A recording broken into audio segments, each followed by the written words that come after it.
And in light of that, I actually want to understand more about Sapio Heritage, which is another initiative that you've taken up, something again in the innovative space. Can you talk to us about that? Yes, yes. So Sapio Heritage started something uh, that we thought would be very challenging, but we thought that the journey would be very, very interesting. So we were not sure where it's going to go. We're not sure that what we're doing is actually going to lead us to a customer or some revenue. We're not sure actually, but we just felt that it's so interesting that even just going through the process,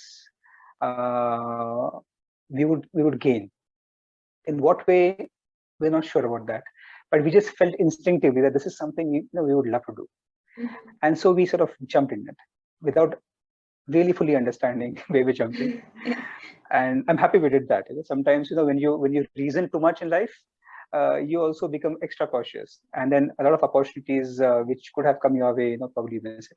So sometimes it's good to be a little foolish. I think that's what Steve Jobs said: "Stay hungry, stay foolish." Yeah, so I think we have literally imbibed that in our DNA.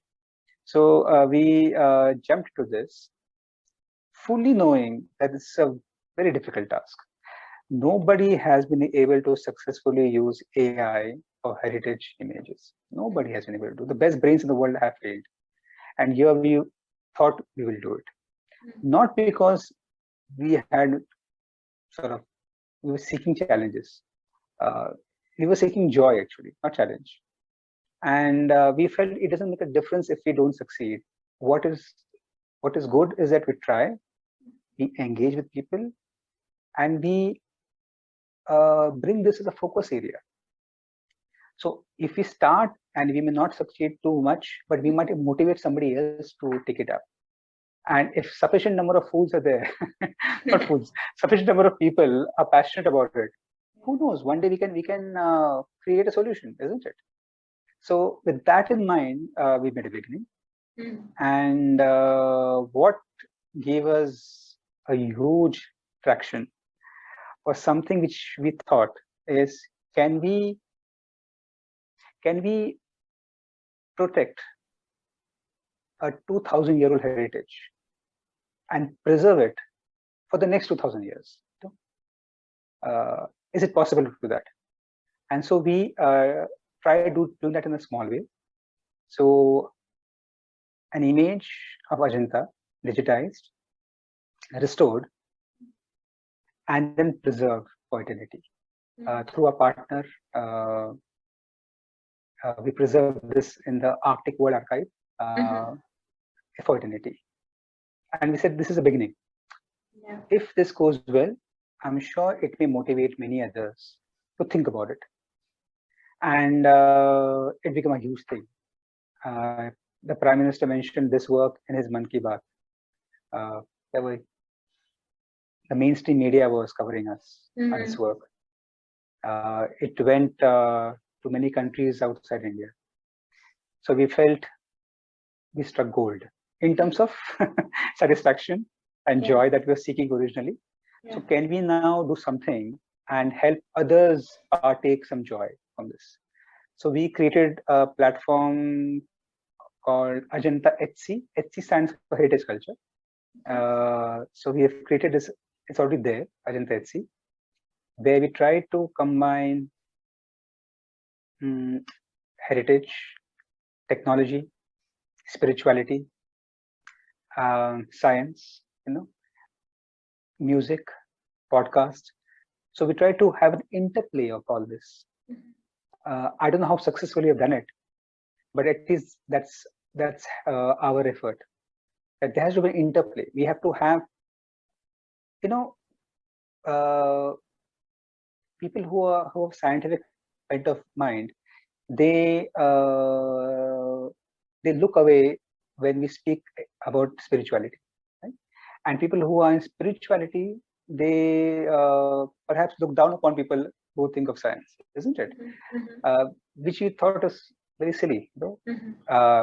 Why don't we have a platform where we have interplay? Why don't we have people from all walks of life? and so have a content where we have people from all walks of life trying to understand each other. And that was an effort in our Ajanta HC. So if you see the portal, the platform, we have tried to have different content, different kinds of articles. Someone talking about science of spirituality. Somebody's talking about podcast. He has maybe have a podcast. By the way, our podcast and music has gone to all the platforms, Amazon, Spotify, iTunes. It has got released across the world. And then so this is here to stay. We have created this platform. We don't know again where it's going to go, but it's given us a lot of joy, and I think we were happy with even joy. But now I think we should start thinking about how to reach out to more people, and that can only happen once we have some revenue stream. So we have planned something. We have planned a revenue stream for that, where we offer anyone to own a part of heritage. So I think heritage and culture, I mean, I'll just end with this. Heritage and culture is very esoteric. You know, generally people who have a certain level of consciousness due to maybe the wealth or the success they have, then they start thinking of heritage and culture in a big way, isn't it? And so it becomes very esoteric. But a large number of people, a huge population is deprived of this joy. So we felt, why not create something where anybody can access and anybody can own a piece of heritage? Why only the rich and mighty have to have a heritage, own this kind of things in there with them? Why can't anybody else can do it? You know? And so we have set up a system. We have created images, whatever images we have restored.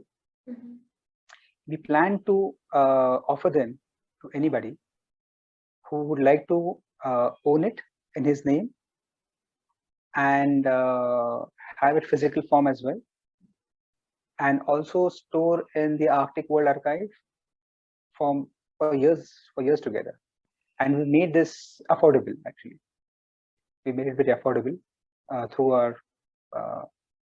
So we are creating more prints so that the whole cost per print goes down. So a large number of people can sort of partake this benefit. We haven't begun it yet, but we are close to doing it now.